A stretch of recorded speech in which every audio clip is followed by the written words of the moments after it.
You're listening to The Jacob Valk Show. He's breaking down the latest and greatest in sports as only he can. Follow him on Twitter at RealJacobValk. Here he is, Jacob Valk.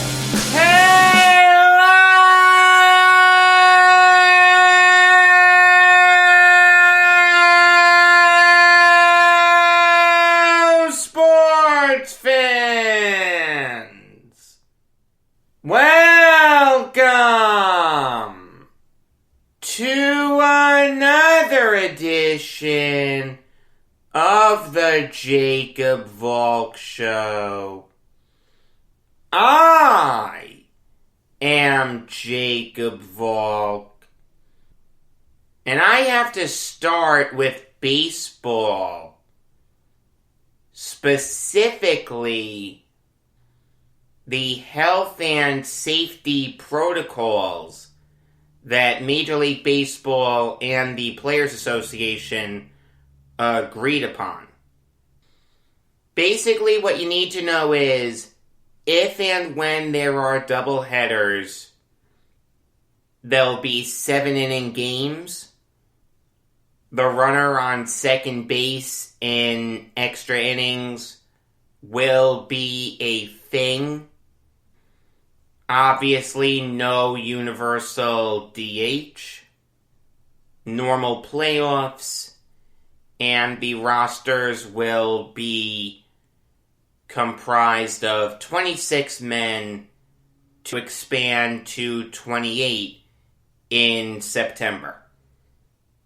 The 7-inning doubleheaders is an absolute joke. It's a disgrace to the game. It's not baseball. 7-inning games isn't baseball. That's T-ball. That's Little League. You're playing with your friends outside and you have to go home before it gets dark. That's when it's okay to play 7-inning games, not in Major League Baseball. I understand the goal is to get people in and out of the stadium as quickly as possible. But are 2 more innings going to make that big a difference? You're telling me you'll get the coronavirus in the 8th inning, but not the 7th inning? That's a joke. It makes no sense. It's arbitrary. It's capricious. It's nonsensical. It was a terrible idea when it was first conceived of, and it's still a terrible idea. Alright, I watched those 7-inning doubleheaders. It was like I was watching a Canadian football game. The CFL, if you don't know, instead of being 3 and out, it's 2 and out. So you have to keep reminding yourself, these guys only have 2 plays before they need to get a first down. Watching these 7-inning doubleheaders, it's the same thing. You have to keep reminding yourself that the game's only 7 innings long. You see your closer come out in the 7th inning. It's like, what's he doing out now? Oh yeah, that's right, 7 innings. It's a joke. It's always been 9. If the point is don't have the players in the ballpark, why are you playing the games? Tell me what difference those 2 extra innings are gonna make. What, people are more likely to take their masks off in the 8th inning? It just makes no sense. Look, I didn't mind the idea of trying it last year because it was 60 games. The season was a complete joke anyway.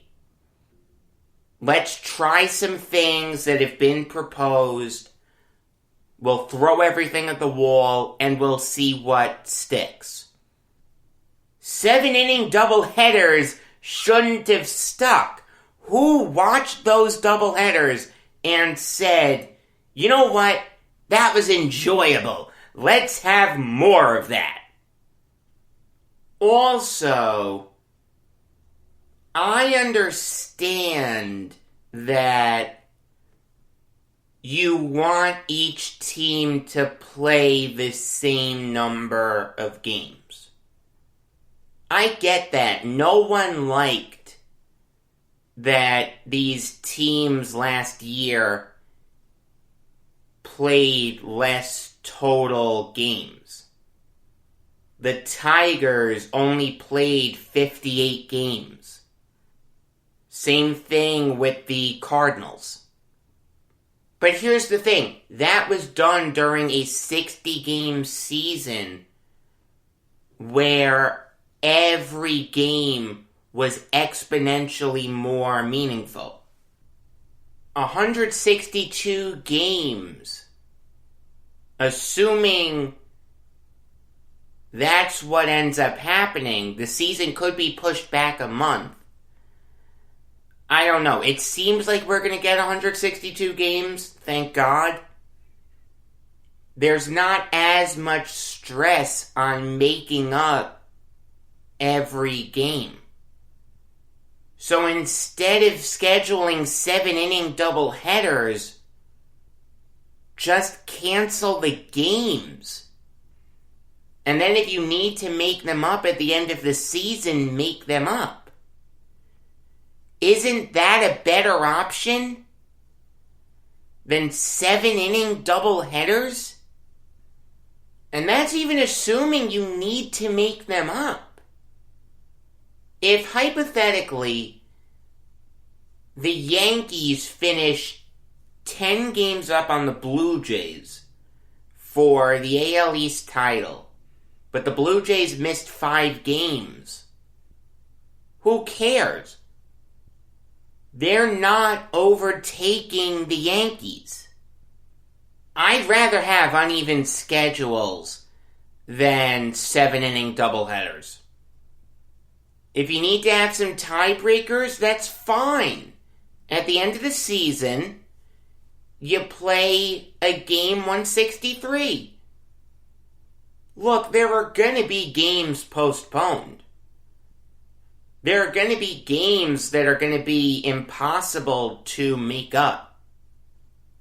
But that really only matters if it affects the playoffs. If a team like the Tigers miss 10 games, okay, they're going to finish 30 games out. It doesn't matter.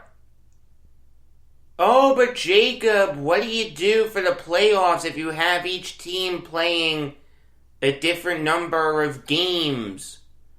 And what do you do for the draft? That's easy. Winning percentage. We already use winning percentage. Winning percentage matters in baseball. Don't listen to people who say wins don't matter. Wins matter. They've always mattered. So you really may not need to make up that many games.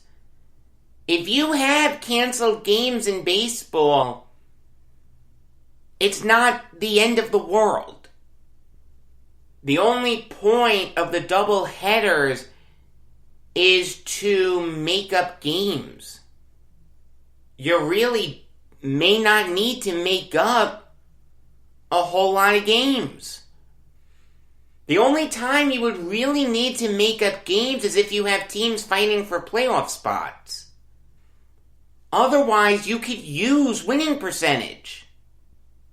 Or even if you want to delay the start of the postseason and tack the postponed games that are meaningful on the back end.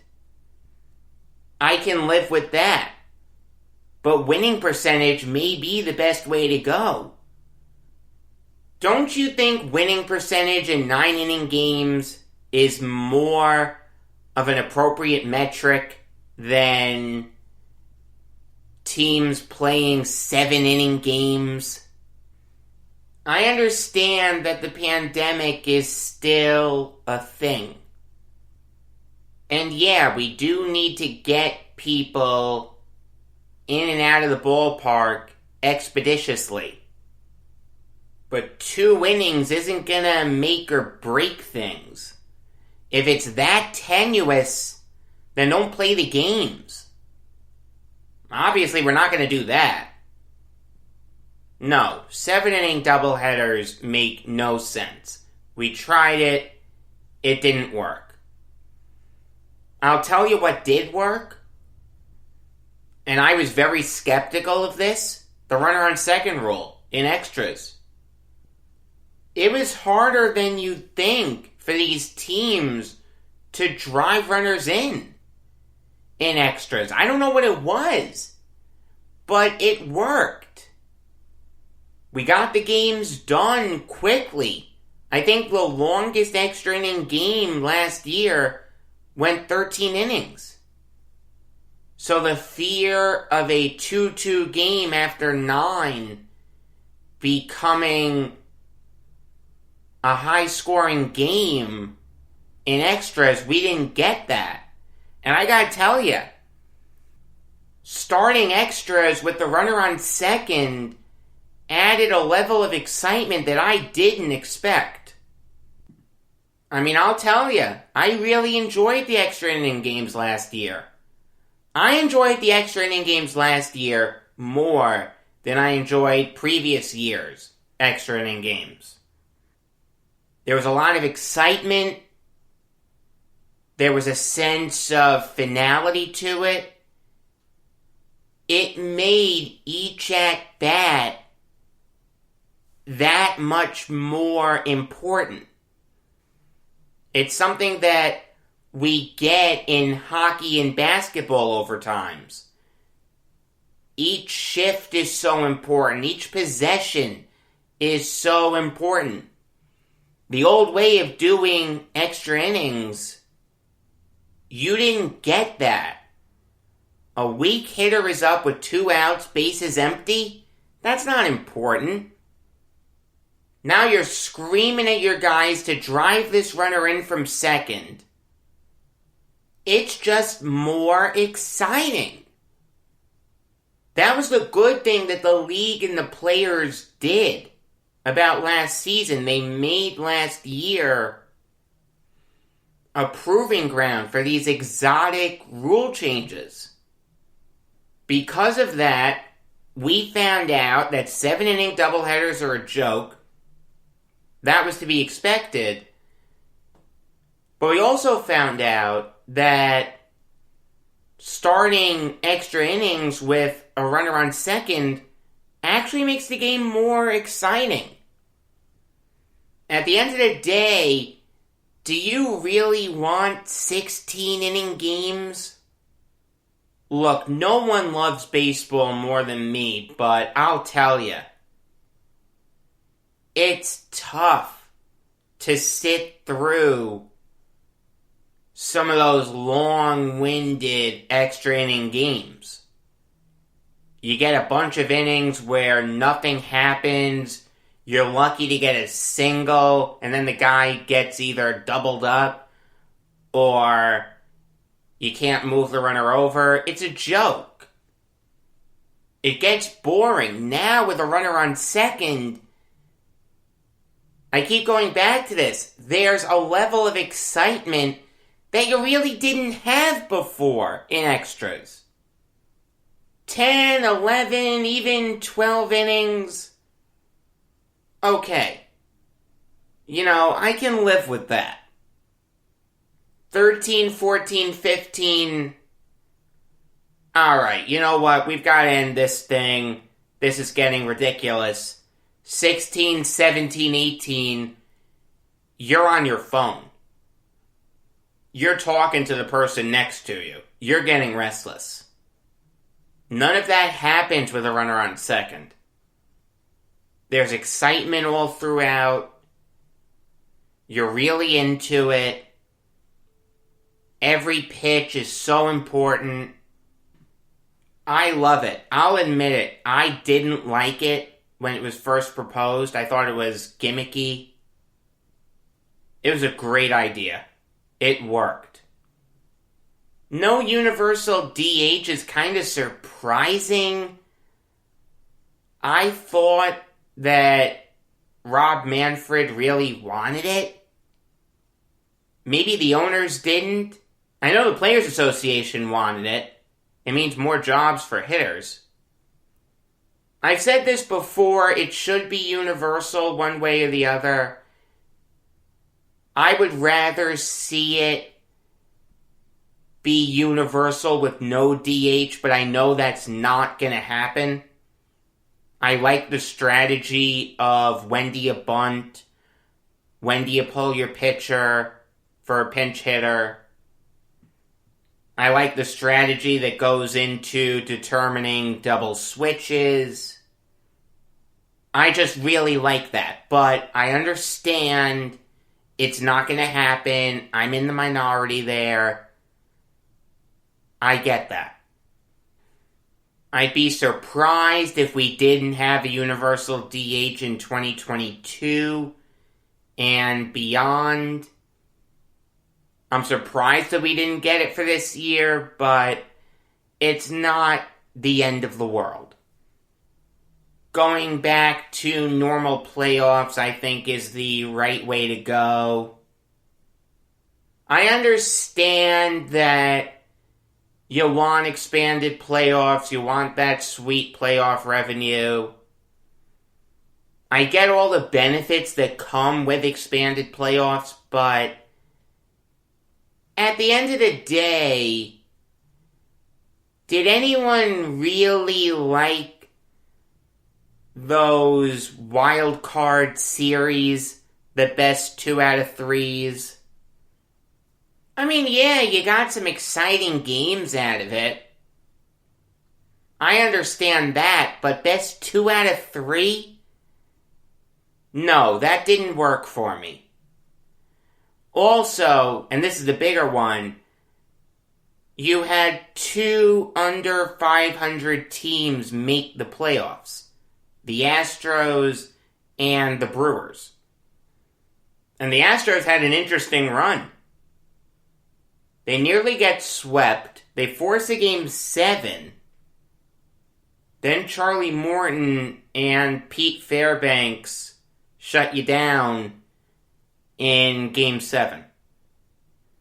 But the reality is, no one likes having under 500 teams make the playoffs. No one liked it when Washington made the playoffs in the NFL with it. No one likes it in the NBA when that happens. The NHL, it's a little different because you have the overtime losses. But baseball never had that issue. And you saw the Brewers get steamrolled by the Dodgers in those 2 games. The Brewers never had a lead. The Dodgers were clearly the better team. Go back to the standard playoffs. I don't mind that. I like it. It makes sense. The 26-man roster to 28 in September. That's fine. I don't mind that. At the end of the day, it opens up a spot for someone who deserves to be in the majors, but just got squeezed out of that last roster spot. Now that's not going to happen. I mean, yeah, the 27th guy will get squeezed out, but at the end of the day, there's only so much you could do. 26 guys, that's perfectly fine. The roster's being expanded to 28 and not 40. I get that. You don't want to see these guys come up and play meaningful roles in meaningful games when they've spent the whole season in AAA. But here's the thing that gets lost there. And this is an issue that no one brings up. The minor leagues end earlier than Major League Baseball. So you have these minor leaguers just sitting on their hands come September. That's why the rosters expand. It's to give these guys a chance to play baseball rather than just sitting at home doing nothing. I gotta be honest with you, I didn't mind when the rosters expanded to 40. I get why 28. It's not a hill I'm willing to die on. The hills that I'll die on are no 7-inning doubleheaders and starting extra innings with a runner on second base. I'm very passionate about those two. Also, I will say this. Major League Baseball is changing its baseballs. Basically, what they're doing is they're reducing the weight and they're decreasing the bounciness. It's the right thing to do. The thing that Rob Manfred needs to understand is that baseball today is worse than baseball 15 to 20 years ago. The game back then, there was room for guys who would move runners over, who would go to first to third on singles. They'd take that extra base. They'd manufacture runs. That's the right way to play baseball. And there was also room for pitchers who would pitch to contact. They'd get ground balls. They'd get flyouts. You didn't care that they didn't get a lot of strikeouts. Now the game has changed to everyone wants to hit a home run. No one cares if you move runners over. You can't swing at a pitch a millimeter outside the strike zone. And no more pitching to contact. It's a joke. It's a worse product. Major League Baseball today is a worse product than Major League Baseball 15 to 20 years ago. I mean, let me ask you something. Would a guy like Derek Jeter be as important to this Yankees team as he was to the Yankees teams that he played on? I don't know.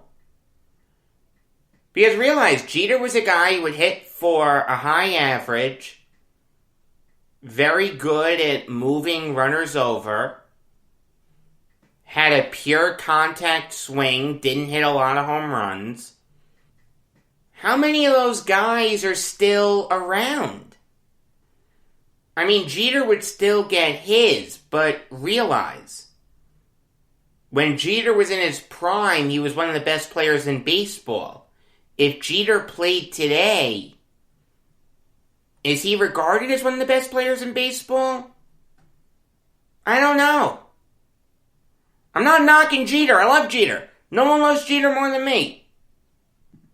But my point is, baseball is eschewing guys like Jeter for guys with a high launch angle, a ton of power. They don't care if you strike out a lot.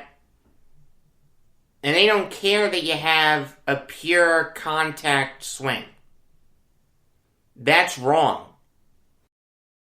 Moving on now to the Cardinals, finally re-signing Yadier Molina to a one-year deal worth $9 million. And the Cardinals had to do this. It was inevitable that it was going to happen. Molina is a franchise icon. The guy has 2 World Series, great playoff performer, 9-time All-Star. 9-time Gold Glover. The reality is you can't afford to let franchise icons get away. Especially when they're still producing. Molina in 2019 hit .270 with 10 homers and 57 RBIs. Last year he hit .262 with 4 homers and 16 RBIs. Like I said, this was really inevitable. You heard the rumblings that the Yankees were maybe interested, the Mets were maybe interested, but those really never gained serious traction. The Phillies too, before they signed Real Muto. The Cardinals had to bring Molina back. There's nothing wrong with this deal. It's a solid move. Like I said after the Arenado trade, the Cardinals are winning the NL Central. But I was thinking about this with Molina. Where does he rank on the list of best catchers in baseball history? I mean, we don't think of Molina as a future Hall of Famer, but we should. In the 2010s, there was no better catcher in baseball than Yadier Molina. Not Brian McCann, not Russell Martin, not Buster Posey, not Wilson Ramos, not James McCann. In the latter part of the decade, JT Realmuto took over. But for the majority of the 2010s, the best catcher in baseball was Yadier Molina. So it begs the question, where does Molina rank on the list of best catchers of all time? He's not top 5. He's behind guys like Irod, Mike Piazza, Johnny Bench, Carlton Fisk, Yogi Berra, Gary Carter, and I'll even put Ted Simmons over Molina. But after those guys, out of all the players in baseball history to play at least 51% of all their games at catcher, Yadier Molina is in the top 10. He's ahead of Bill Dickey. He's ahead of Mickey Cochran. He's ahead of Georgie Posada. He's ahead of Lance Parrish. He's ahead of Thurman Munson. He's ahead of all those guys. Make no mistake about it, Yadier Molina is one of the 10 best catchers in baseball history, and is a future Hall of Famer. Moving on now to the Mets, finding a couple players to spend some money on. They signed Jonathan Villar to a 1-year deal worth $3.55 million, and they signed Albert Almora to a 1-year deal worth $1.25 million, because those guys make up for missing out on JT Realmuto, George Springer, and Trevor Bauer, right? Oh, man. This is one of the most underwhelming off seasons I can remember. You know, it's kind of funny, the Blue Jays were linked to everyone. And everyone was saying, oh, no one wants to sign in Canada, no one wants to play for the Blue Jays, blah, blah, blah. And they got George Springer. They shut everyone up. And they got Marcus Semien. The Mets get no one of that caliber. Talk about underwhelming, man, I'm telling you. And while I'm on the subject of Trevor Bauer, Bauer released an apology saying he didn't mean to troll anyone. Did you ever see the Treasure of the Sierra Madre? Well, if you didn't, there's a famous line in that movie. It goes, badges, we ain't got no badges. We don't need no badges. I don't have to show you any stinking badges. I'd like to paraphrase that, if I may, about Bauer's apology. An apology? We don't want your apology. We don't need your apology. I don't have to read your stinking apology. Just don't make that mistake in the first place. Or here's a crazy idea. Maybe you stop playing games with people. You be a little more decisive. You stop stringing it out and stringing it out. You waited until February to sign.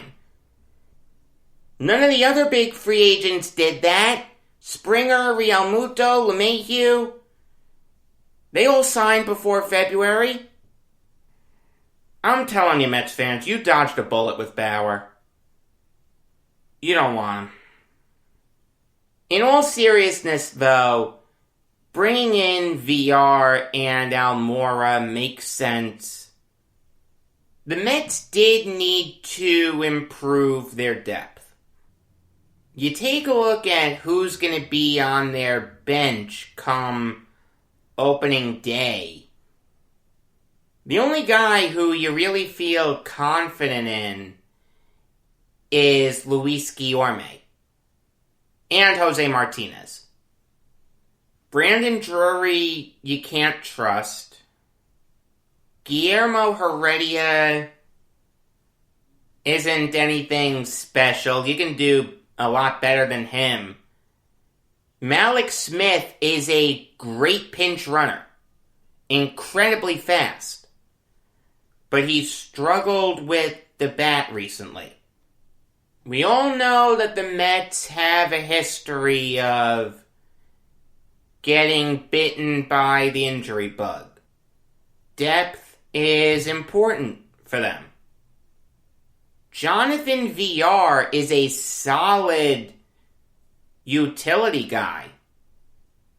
He can play second, he can play short, he can play third, he can play center, he can play left.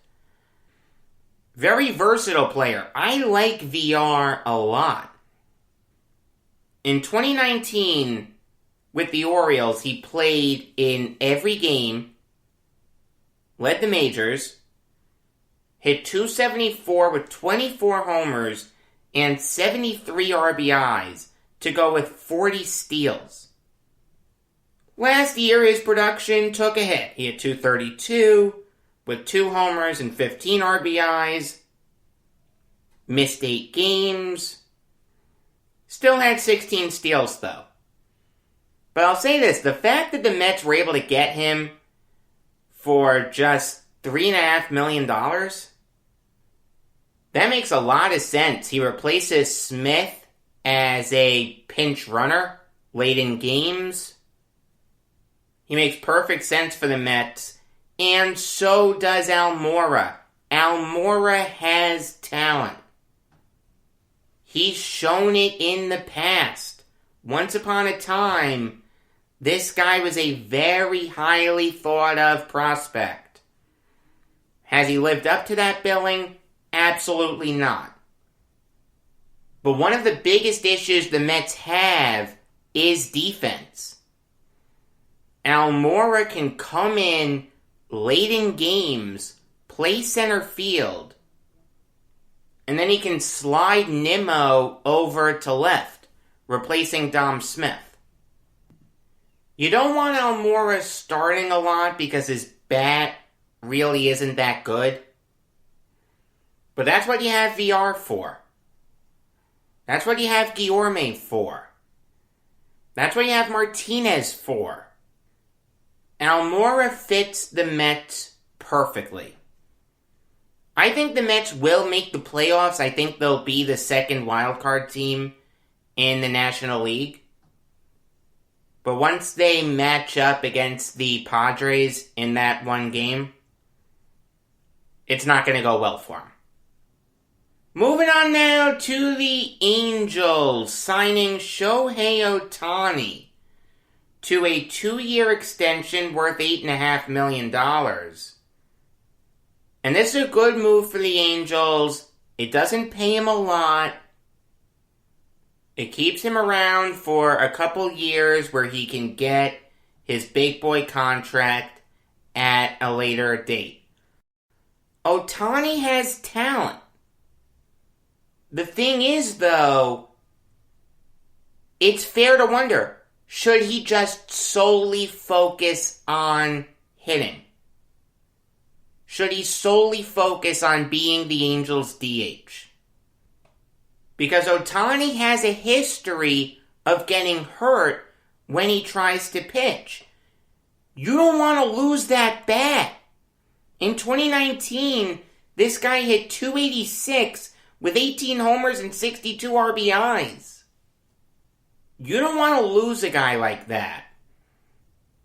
I mean, we all remember when he came over from Japan, people said this guy's going to revolutionize baseball. He's a two-way player, the best two-way player since Babe Ruth.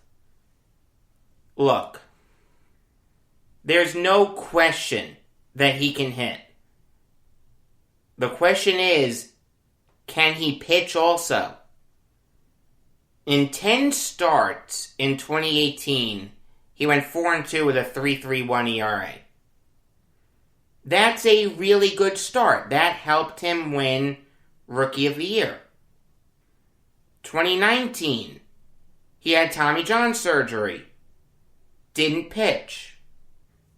2020, got a flexor strain in his right elbow. He was atrocious in his 2 starts. Went 0-1 with a 37.8 ERA. Just have him focus on hitting. Forget the pitching. Okay, it's not going to work. You can't do both. You don't need him to do both. Let him focus on being the DH. Enough with the gimmick. I don't want to see this guy's career get ruined because of a novelty. Alright, now I'll give you some college basketball Valk talk. And I'll start with Kansas. Unranked Kansas. First time since 2009 that they've been unranked. Making their case to go back into the top 25 by beating Oklahoma State 78-66. It's kind of funny. Kansas last week was the 23rd ranked team in the nation. This week, Oklahoma State, 23rd ranked team in the nation. Don't let the fact that the Jayhawks are unranked fool you. They're still a good team. They have a great coach in Bill Self. They have 5 guys in Okai Agbaji, David McCormick, Jalen Wilson, Marcus Garrett, and Christian Braun that are all capable of going off on any given night. In fact, all 5 of those guys yesterday had at least 10 points. 3 of those guys, Braun, McCormick, and Wilson, had double-doubles. Maybe the Jayhawks being unranked can shake them back into reality because they're a talented team. Early in the season, they looked like a championship favorite. Their biggest issue as of late has been defense. They shored that up pretty quickly against a very good scoring Cowboys team. Cade Cunningham did his thing. He was the high man. He had 26 points. But he also turned the ball over 7 times. Isaac Likely no-showed. He only had 10 points. Avery Anderson had 13 points. If Oklahoma State is going to go on a big run in March, and in most games, they'll have the best player on the floor in Cunningham. He's going to be the first overall pick in the NBA draft. He's Ben Simmons with a shot. If they're going to go on a big run, they need consistent secondary scoring. It's not impossible that they can go on a big run. It's really not. They just need guys like Likely, Anderson, Rondell Walker, Caleb Boone, and Matthew Alexander Moncrief to step up. Alright, now I'll preview tonight's game between two ranked teams, West Virginia versus Texas Tech. A matchup of two coaches, Bob Huggins and Chris Beard, that usually preach defense above anything else. But only the Red Raiders are a defensive stalwart this year. This isn't Press Virginia anymore.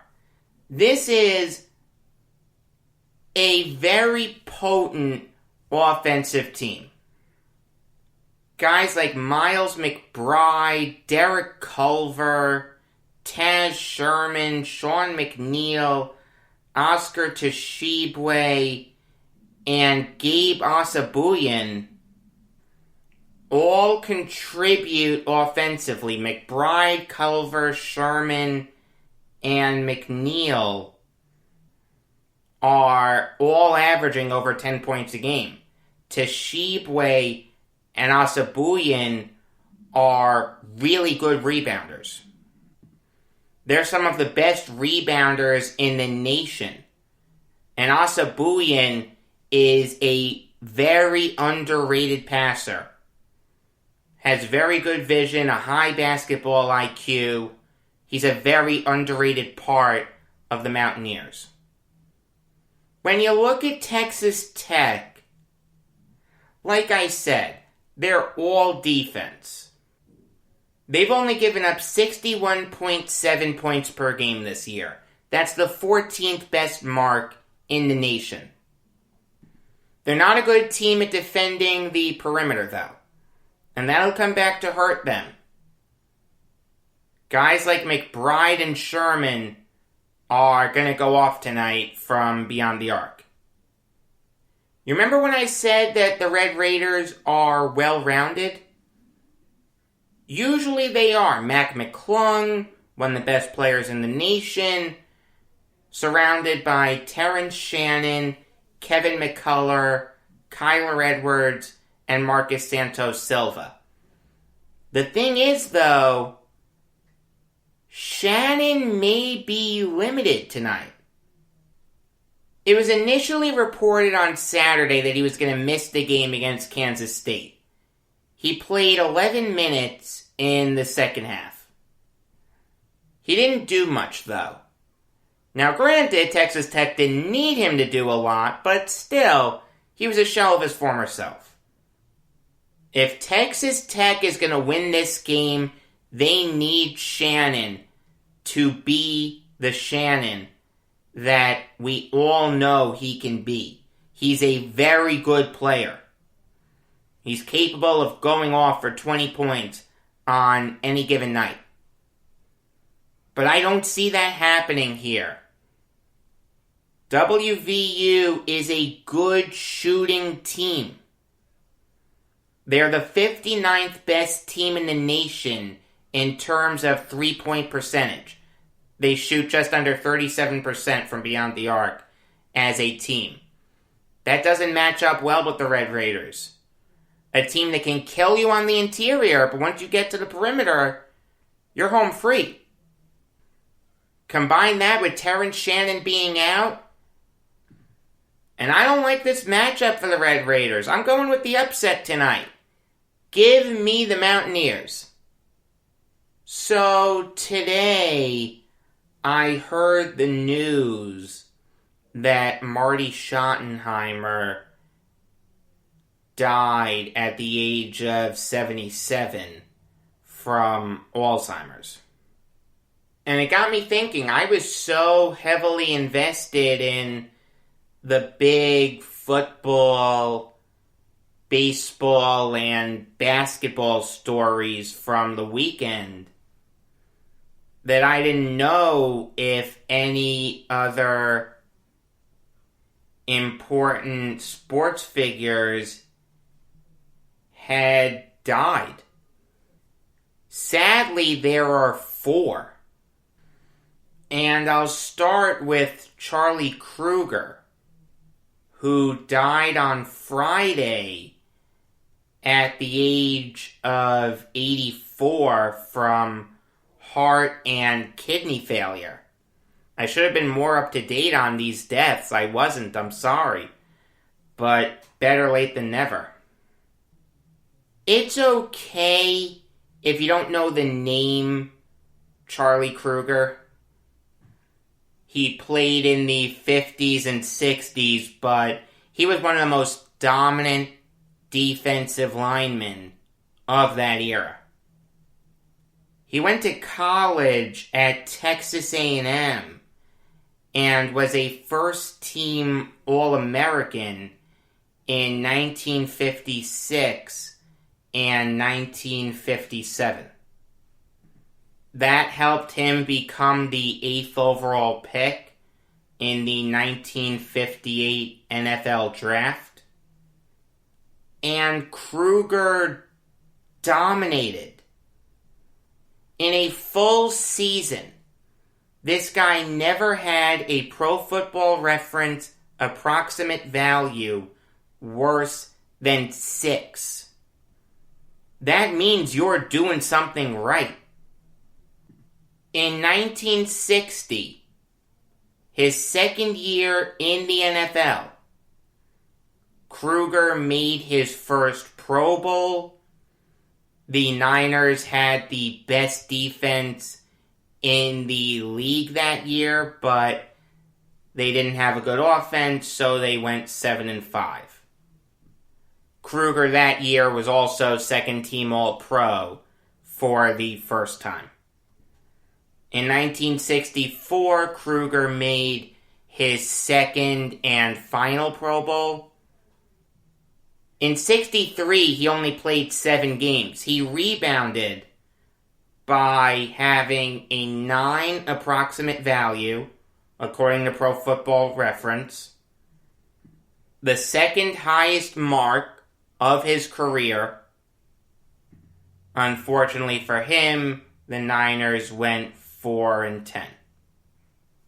In 65, Kruger made second team All-Pro for the last time in his career.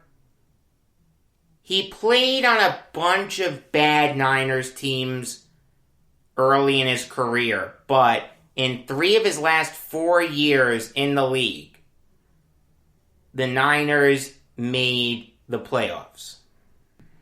In 70 and 71, the Niners won their divisional round games, but lost in the NFC Conference Championships. And in 72, the Niners narrowly lost to the Cowboys 30-28 in their divisional round game. Great fourth quarter comeback by the Cowboys in that game. They scored 17 points. Niners didn't score any. Kruger's in the College Football Hall of Fame. He has his number 70 retired by the Niners. He's in the Niners Hall of Fame. And he was awarded over $2.3 million in a lawsuit because the Niners mishandled his knee injuries. I didn't know that. Thank you, Wikipedia.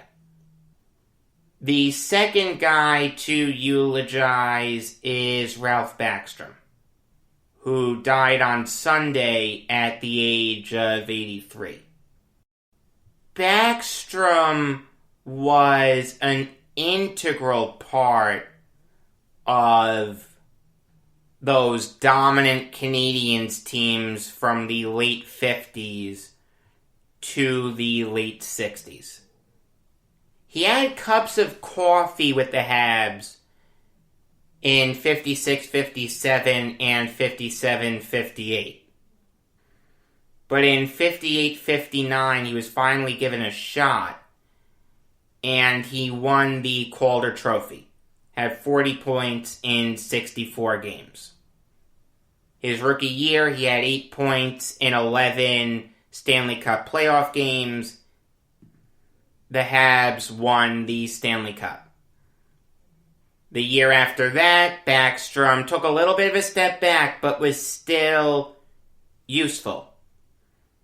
Had 28 points in 64 games. Had 3 assists in 7 playoff games.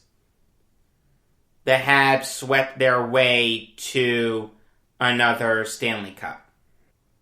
You know, it's kind of funny. While guys like Jean Beliveau and Henri Richard and Yvan Cournoyer and Bernie Geoffrion and Dickie Moore and Claude Provost and Jacques Plante were getting the headlines, Backstrom just went out there every day and contributed. Didn't draw a lot of headlines. Didn't need to. He didn't care. He just went out and did his job. Remember a few weeks ago I talked about George Armstrong? He was similar to Armstrong. Not a captain or anything. And some people may cringe that I'm comparing a Canadian to a Leaf, but just in terms of sitting back, letting the stars get the headlines and contribute like Armstrong did with guys like Frank Mahovlich, Dave Keon, Red Kelly, Tim Horton, and Johnny Bower, Backstrom did a lot of that. Now, that's not to say Backstrom didn't get some headlines. He did. 6-time All-Star. But if you're thinking about those great Canadiens teams, it would take you a while to get to Backstrom. And it shouldn't, because this guy showed up with the lights on bright. From 1965 to 1973, in the Stanley Cup playoffs, Backstrom had at least 5 points. This guy's on the Stanley Cup 6 times for a reason. Just a solid contributor, solid hockey player. Unfortunately, his playing career ended kind of poorly. After the 69-70 season, Backstrom requested a trade. He didn't get along with Claude Ruel, so he was traded to the Kings. Now, with the Kings, he was really good. The thing is, though, the Canadiens won without him. The Scotty Bowman years, the Ken Dryden years, the Guy Lafleur years. Backstrom could have been there. He wasn't. He played for the Kings, the Blackhawks. He went to the WHA. That's what kept him out of the Hall of Fame. If he spent his whole career with the Habs, he'd have 3 more Stanley Cups. That would give him 9 cups. That gets him in the Hall of Fame. In his NHL career, he had 639 points. In his WHA career, he had 253 points. That means that in his professional hockey career, he had 892 points. I'm not saying he would have gotten that with the Habs, but I think it's fair to say he would have gotten somewhere in the 750 to 800 point range. That gets him in the Hall of Fame. It's a pity that he couldn't finish his career with the Habs. They do a good job of keeping those franchise icons as lifers. Guys like Jean Beliveau, the Richards, and Ken Dryden. Those guys were lifers for the Habs. Backstrom could have been mentioned in that breath. It is a pity. It really, really is. Alright, now on to Schottenheimer, who died yesterday at the age of 77. Like I said, from Alzheimer's. Marty Schottenheimer is, without question, the best coach in football history to never make a Super Bowl while coaching in the Super Bowl era. Guys like Curly Lambeau and Paul Brown and George Halas, they never coached in a Super Bowl, but they won a lot of NFL championships. Schottenheimer coached from 1984 to 2006, never got in the Super Bowl. And again, it's such a pity because he got so close so many times. You wanted Schottenheimer to win so badly. When he was with the Chargers, you wanted him to win desperately. Because he was a master motivator, was working wonders with Phillip Rivers, was working wonders with LaDainian Tomlinson, was working wonders with Drew Brees, just couldn't get his teams over the hump. Master motivator, but couldn't motivate his teams in the playoffs. I know I'm jumping around a little bit, but I kind of have to. Schottenheimer's first real chance to win a Super Bowl was 1986. The Browns went 12-4. Bernie Kosar had a really good year. Kevin Mack was coming into his own as one of the best running backs in the NFL.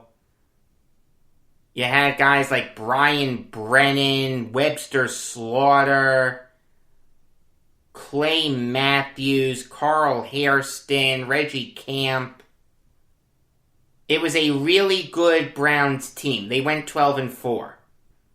They narrowly beat the Jets in one of the worst losses in Jets franchise history, 23-20 in double overtime. I've told this story before. Mark Gastineau commits an asinine penalty and Mark Mosley wins the game in double overtime. But then the Browns went on to face the Broncos to determine who was going to face the Giants in Super Bowl 21. I hope you know what happened here. The Broncos have 98 yards to score a touchdown and an extra point to tie the game. John Elway's wife turned the game off TV. No one expected the Broncos to come back and win this game. Then the drive happened. One of the greatest drives in NFL history. Elway just kept chipping away at the Browns. Just chipping away, chipping away, chipping away. Eventually, he threw a touchdown pass to Mark Jackson. The game went into overtime. The Broncos won in overtime. The year after that, the Browns met the Broncos again in the AFC Conference Championship. I'll fast forward a little bit. It's 38-31 Broncos in the fourth quarter. Bernie Kosar did his version of the drive. 72 seconds left on the clock. The ball is at the Broncos' 8-yard line. Ernest Biner takes the handoff from Kosar. Biner and Kevin Mack were Batman and Robin in the Browns' backfield. Biner's a yard away from scoring. And the Browns can tie this thing up. Instead, Jeremiah Castile comes out of nowhere to knock the ball loose. The Broncos recover it at the goal line. And that's it. That's how the Browns lost that game. If you say the fumble to any Cleveland Browns fan, they'll know that's what you're talking about. Schottenheimer defended Biner like 20 years later in Top 5 Reasons You Can't Blame Ernest Biner for the Browns losing the 87 AFC title game. He explained that Webster Slaughter, Browns wide receiver, was supposed to block Castile, but he didn't. He just stood there and watched the play unfold. If Slaughter had blocked Castile, touchdown Browns, God only knows what happens next. Instead, the fumble happened. The year after that, the Browns went 10-6. Art Modell and Marty Schottenheimer were clashing, so the two mutually agreed to part ways, and then Schottenheimer went to the Chiefs. Schottenheimer was Chiefs coach for 10 years. In only 2 of those years did the Chiefs win a playoff game. In 91, the Chiefs went 10-6. They beat the Raiders in the wild card round 10-6, but they got steamrolled by the Bills 37-14.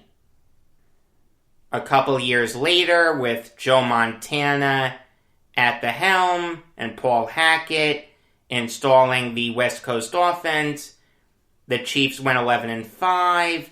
They beat the Steelers in the wild card round. They beat the Oilers in the divisional round.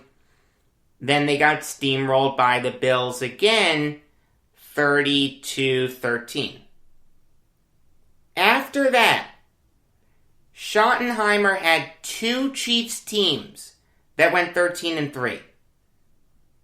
In 95, with Steve Bono at the helm, and a great defense anchored by Neil Smith, Derek Thomas, James Hasty, former Jet, and Brian Washington, the Chiefs hosted the Colts in a divisional round game. The Colts won 10-7. Steve Bono fell flat on his face. He had 3 interceptions. In 97, again, 13-3.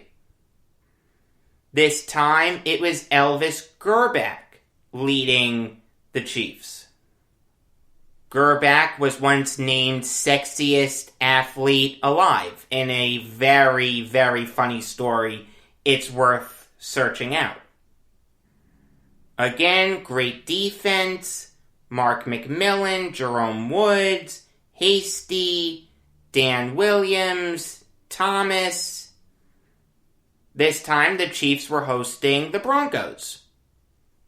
Much like John Elway had done when Schottenheimer was Browns head coach, Elway beat Schottenheimer again, 14-10. Although that win was mostly because of Terrell Davis. Obvious statement of the year coming up, Terrell Davis, great playoff running back. After that, Schottenheimer went 7-9. He left the Chiefs, went to TV. In 2001, he came out of retirement and coached the Redskins.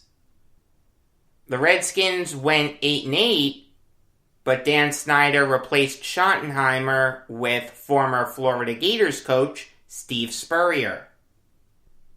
Schottenheimer then went to the Chargers. Made the playoffs twice with them in his 5 years there. In 2004, the Chargers went 12-4. They faced the Jets in the wild card round. When I'm telling you everyone was rooting for the Chargers, I mean everyone was rooting for the Chargers. They wanted Schottenheimer to win this thing. The Chargers came close to winning late in the fourth quarter. Drew Brees threw a touchdown pass to Antonio Gates, tied the game at 17. Then with 5 seconds left in overtime, Doug Bryan hit a 28-yard field goal to win the game for the Jets. He would later go on to single-handedly cost the Jets their next game against the Steelers. In 2006, the Chargers went 14-2. They were incredibly dominant. Like I said, Rivers had established himself as one of the best quarterbacks in the NFL. This was really one of the best NFL teams in recent history to not win a Super Bowl. Go back and watch those games. They were a great team. They narrowly lose to the Patriots 24-21. In the final 4 minutes and 36 seconds, Tom Brady threw a touchdown pass to Rashae Caldwell to tie the game, and Stephen Gostkowski kicked an eventual game-winning field goal. And that was it for Schottenheimer. He had his moments. Like I said, master motivator. You wanted him to win desperately. Against the Jets, people were rooting like hell for him. Against the Patriots, people were rooting like hell for him. He just couldn't get over the hump. There are some coaches that just can't do it in the playoffs. Unfortunately, that was Marty Schottenheimer. The final guy to talk about is Josh Evans, who died on Thursday at the age of 48 from kidney cancer. I'm saving him for last because, with all due respect to him, he's the most unremarkable of the four. Evans had 4 good years in the NFL. In 98, he had 11 starts for the Titans and had 3.5 sacks. The year after that, the Titans went 13-3. Evans started 10 games, again had 3.5 sacks. He started every playoff game for the Titans. He was an integral part of the late 90s Titans.